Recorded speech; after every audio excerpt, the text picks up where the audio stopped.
Well, thank you very much and welcome here at the Sandton Convention Center at the CITES conference. It's now getting into the final days of this conference, and the decisions that are being taken are quite very dramatic. The delegates are now getting into the crux of the matters that they've come here for. One of those very critical decisions that they've been dealing with there today is the issue about the elephants. It's been a big debate here today, and different countries expressing different views about this issue.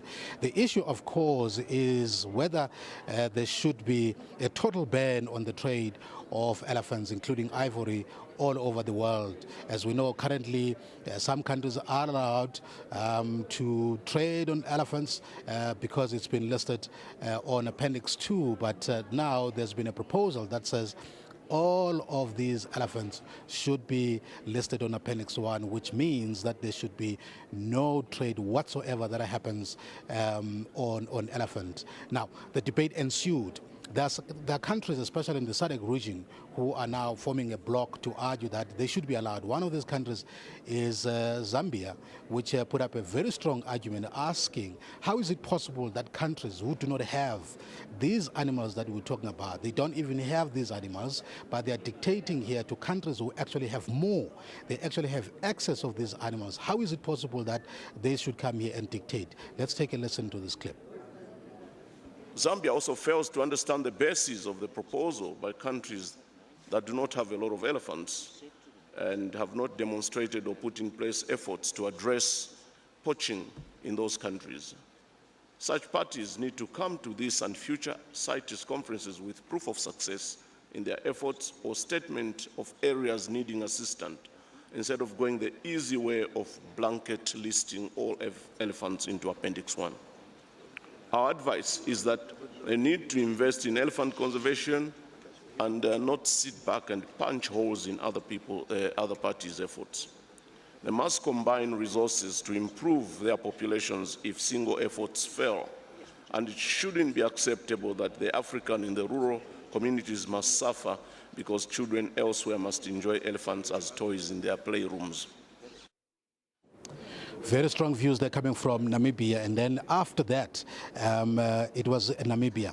In fact, it was Zambia first, and now it's Namibia. Well, they argue that it cannot be that countries who have access, who have more of these animals, are not allowed to be able to make a living out of this. So, in fact, they're arguing that it should be treated as a success story, that they've been able to keep growing populations of these elephants instead of being punished for that.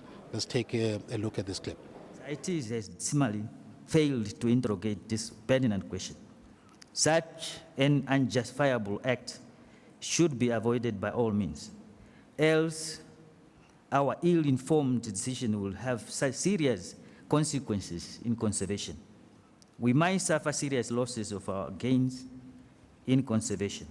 Therefore, Namibia would like to make it unequivocally clear that if such blind decision is taken by this body, Namibia will be left with no option but to invoke Article Roman 23 of the Convention. It is our sovereign right to do so in the interest of African elephant populations, especially it is our healthier elephant population. And then Swaziland came in. Swaziland argued very strongly, because it's one of the countries that is affected here, it argued very strongly that, in fact, what this international trade ban is doing is actually encouraging poaching. It induces poaching. It makes rangers and ordinary people in Swaziland to be very much more vulnerable. As a result of that, quite a lot of people are dying as a result of the poaching. And yet, if you could, unban the international trade, at least things would be able to be monitored and regulated.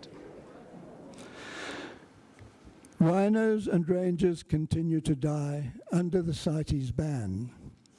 Indeed, more than 1,000 game rangers have paid with their lives for protecting rhinos and elephants in Africa. 6 of them were Swazis. These fallen heroes were fathers of children, husbands of wives, friends of friends, and breadwinners of families. They were all underpaid, overworked, committed beyond the call of duty, And they made the ultimate sacrifice for protecting the most valuable self-renewing natural resource on Earth, rendered valueless by CITES. We surely cannot allow their deaths to have been in vain. Member States, the survival of rhinos is in your hands. It is your choice as to whether criminals continue to reap all the illicit rewards, or whether custodians and communities who live with the wildlife to start reaping the benefits of their own sovereign resources. It is as simple. Well, pushing back against all of these arguments is the group of countries, they're calling themselves the African Elephant Coalition. It's a group of about 29 countries from the African continent, from the East, from the West, and the Francophone group of countries. Well, they've been arguing very strongly that, in fact, they support that there should be a ban, a total ban, in fact, of all trade of elephants and ivory in the continent. Botswana, quite surprisingly, broke ranks with the SADC region, and then it supported the call for elephant trade to be banned. Botswana has taken the decision to ban ivory trade for a further 10 years to 2024. And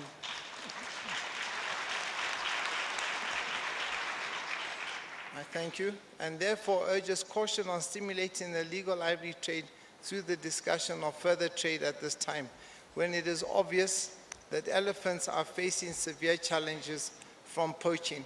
Botswana supports the inclusion of her population in Appendix 1 and supports that uplifting. I thank you.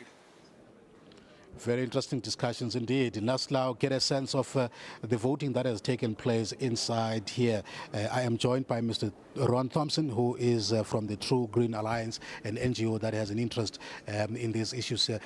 So thank you very much for joining us. How did the vote go?